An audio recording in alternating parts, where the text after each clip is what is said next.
Bien-aimés de Dieu, la paix soit avec vous. Nous célébrons aujourd'hui le 31e dimanche du temps ordinaire, année A.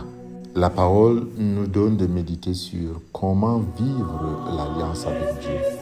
De quelle manière mettre la loi, la parole de Dieu en pratique. Jésus dit, pratiquez et observez tout ce que disent les scribes et les pharisiens, même s'ils disent et ne font pas. Cette reprise est forte, mais elle remonte déjà au prophète Malachie qui disait aux prêtres, vous vous êtes écartés de la route, vous avez fait de la loi une occasion de chute pour la multitude, vous avez détruit mon alliance avec mon serviteur Lévi. Bien-aimés de Dieu, les reproches que Jésus fait aux scribes, aux pharisiens, aux maîtres de la loi se fondent sur 4 points essentiels. D'abord, le manque de cohérence. Jésus dit, ils disent et ne font pas. En maintes reprises, Jésus enseigne qu'il faut accompagner la parole par l'acte. Ce n'est pas en me disant Seigneur, Seigneur qu'on entrera dans le royaume des cieux, mais en faisant la volonté de mon Père qui est aux cieux. Une autre chose que Jésus récuse, c'est la pratique coercitive et dictatoriale de l'autorité. Toute autorité vient de Dieu, mais elle ne doit jamais être exercée comme domination. Jésus dit, ils attachent de pesants fardeaux difficiles à porter et ils en chargent les épaules des gens, mais eux-mêmes ne veulent pas les remuer du doigt. Bien-aimés de Dieu, nous tous, dans le civil, dans l'Église, dans le domaine militaire, nous avons reçu des talents. Et nous devons rendre compte. Même si nous rendons compte à une autorité humaine, en fin de compte, n'oublions jamais que nous devons nous référer en ultime instance à Dieu.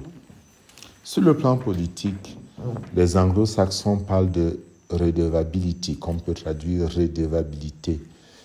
Il s'agit du devoir de ceux qui sont élus, non seulement de présenter un plan d'action à leurs électeurs, mais de leur rendre compte régulièrement et notamment à la fin de leur mandat, surtout s'ils veulent solliciter de nouveaux suffrages. En clair, le conseiller municipal, le maire, le député, le conseiller régional et davantage le président de la République doivent rendre compte à ceux qui les ont élus.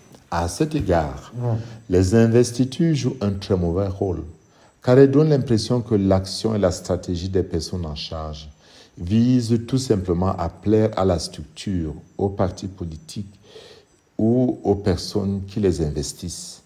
Ceci prend souvent le fameux faux fuyant de discipline du parti ou du groupe. Même les nominations qui sont de par leur nature discrétionnaires ne sont pas exemptes du devoir de considération du peuple et de rendre compte à Dieu. Beaucoup de lois sauteraient si nous regardions comment ces lois pèsent sur ceux qui doivent les mettre en pratique. Bien-aimés de Dieu, il y a pire. Quand ce pouvoir s'assied sur une autorité de droit divin, nous qui avons reçu de Dieu la responsabilité de guider son peuple, il est de notre devoir de le faire selon le cœur de Dieu, selon le cœur du Christ. Et nous ne devons jamais oublier que nous devons rendre compte au Seigneur sur ce que nous avons reçu comme talent, comme charisme, comme responsabilité, comme devoir d'État.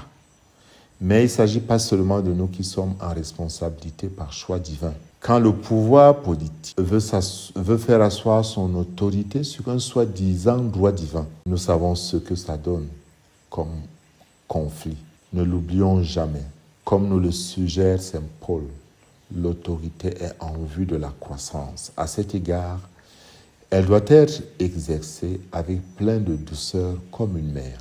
Saint Paul dit, « Frères, nous avons été pleins de douceur avec vous, comme une mère qui entoure de soins ses nourrissons. » Cette recommandation d'exercer l'autorité avec douceur ne signifie pas mièvrerie. On dit bien que la douceur est la vertu des forts. D'ailleurs, l'image d'une mère qui entoure de soins ses nourrissons n'exclut pas la fermeté. Une vraie mère sait faire preuve d'autorité au beau sens du terme, c'est-à-dire faire grandir.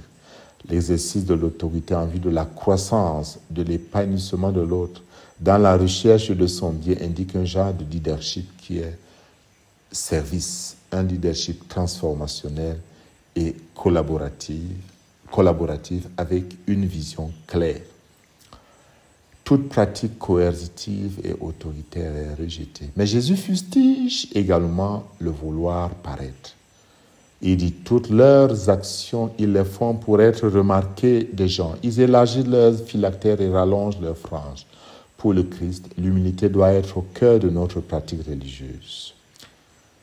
Il est vrai que tous, nous tombons dans ce travers d'aimer paraître, d'attirer sur soi la considération et l'intérêt. Mais il est important pour nous de rejeter le politiquement correct pour soi-même, les promesses électorales qui sont oiseuses, le farotage, tous les genres de make-up. Oui, Jésus a toujours eu en horreur réelle tout genre d'hypocrisie.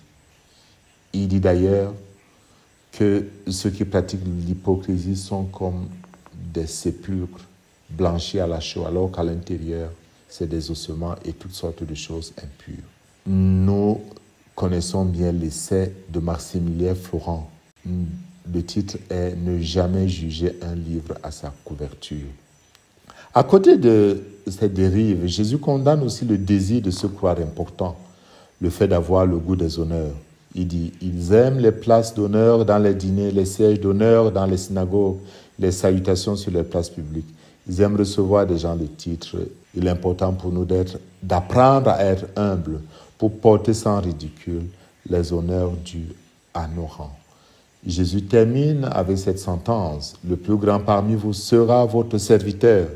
Qui s'élèvera sera abaissé, qui s'abaissera sera élevé. Lui-même a donné l'exemple le jeudi saint en lavant les pieds de ses apôtres. Et Saint Paul, dans la lettre aux Philippiens, nous donne cette indication en parlant de Jésus qui n'a pas retenu le rang qu'il égalait à Dieu, mais il s'est abaissé, il s'est humilié, il s'est vidé lui-même. Nous sommes appelés, nous aussi, à marcher sur les mêmes traces que le Christ. Si les pharisiens utilisent leur pouvoir pour contraindre, Jésus nous dit, le pouvoir est au service de la libération de l'homme. L'autorité de Jésus pardonne, guérit, remet debout, donne un avenir, une chance, une capacité d'être responsable. Telle est notre mission envers nos frères et sœurs. Bien-aimés de Dieu, prions comme le psalmiste. Seigneur, je n'ai pas le cœur fier ni le regard ambitieux. Je ne poursuis ni grand dessein ni merveille qui me dépasse. Demandons au Seigneur la grâce de l'humilité pour le servir dignement. Le Père en Jésus s'est fait serviteur. À nous de vivre en serviteur de nos frères et sœurs là où abondent les merveilles qui nous dépassent. Puissant vous bénisse le Père, le Fils et le Saint-Esprit. Amen.